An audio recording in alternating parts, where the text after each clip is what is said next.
To ensure that the result will be successful and long-lasting, you should always make a proper evaluation and preparation of the substrate before installing a wooden floor in a new or existing building. Residual moisture, evenness, hardness, and cleanness are the most important points to check. Following local standards and manufacturer's instructions is also necessary. The determination of moisture content is an essential part of quality control within the flooring installation process. Flooring installers need to know the dryness of not only the wood flooring, but also its subfloor and the concrete slab beneath it, if one exists.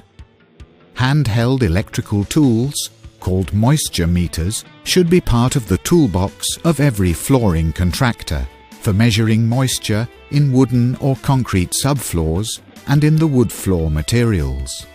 It is equally important to check the percentage of relative humidity of the area of the floor installation as well as the storage space.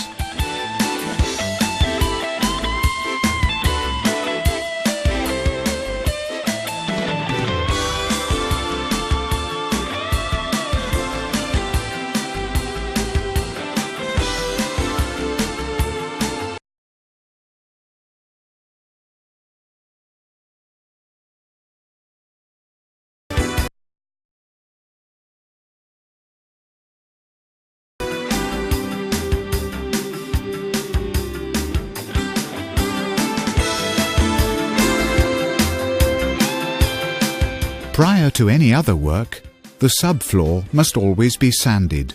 Any latents and paint, dust, residual adhesive, or other surface contamination must be removed by sanding with the flexi-sand using sanding disc Grit 16.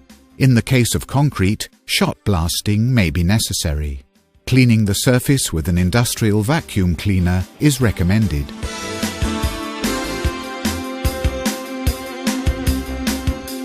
Where minor cracks are present on a floor, R400 may be used to effect repairs. If major cracks are detected and there is a suspicion of problems of a structural nature, a building engineer must be consulted.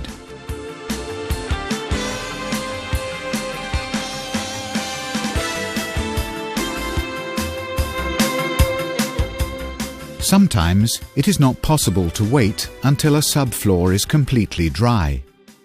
Protect the wooden floor from moisture evaporating from the substrate with a liquid damp-proof membrane.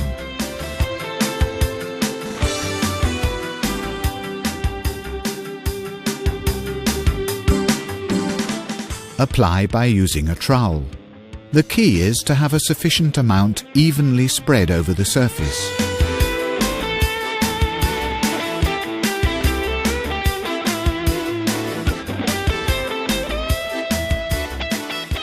After blocking out the residual moisture, there are two options. If the subfloor is even, it is possible to install the wood floor directly on the surface. If it is uneven, leveling is the next obvious step. Leveling compounds are most commonly used to level the uneven areas and/or match the levels between adjacent areas. Fitting a wooden floor on a perfect subfloor is indisputably convenient, and the work progresses much faster. However, there are other good reasons to justify the leveling. Leveling also optimizes the strength and the absorbency of the subfloor. Wood floors are subjected to dynamic and static loads that have to be absorbed by all construction materials involved. Dynamic loads result, for example, from walking on the floor. Static stress is caused by hindered expansion or shrinkage of wood, which is a result of the normal variation of the humidity in the ambient air. With changing moisture, wood changes its dimensions. Restraining this change of volume causes stress in the wood, in the adhesive layer, and in the substrate. This calls for an adhesive able to take such stress and to provide shear-resisting bonding of the wood to the substrate. Bona's silane-based adhesives solve this problem by allowing the wood to move in a controlled manner.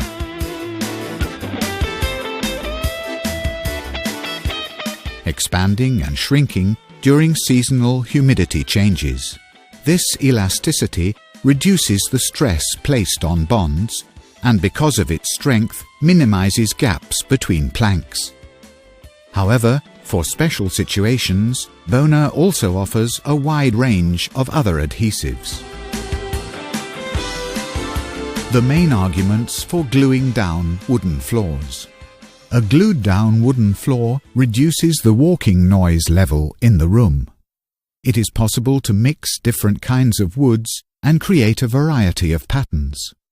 A glued-down floor is much easier to sand, and less wood is removed. A glued-down floor can be laid on large surfaces and through different rooms without expansion.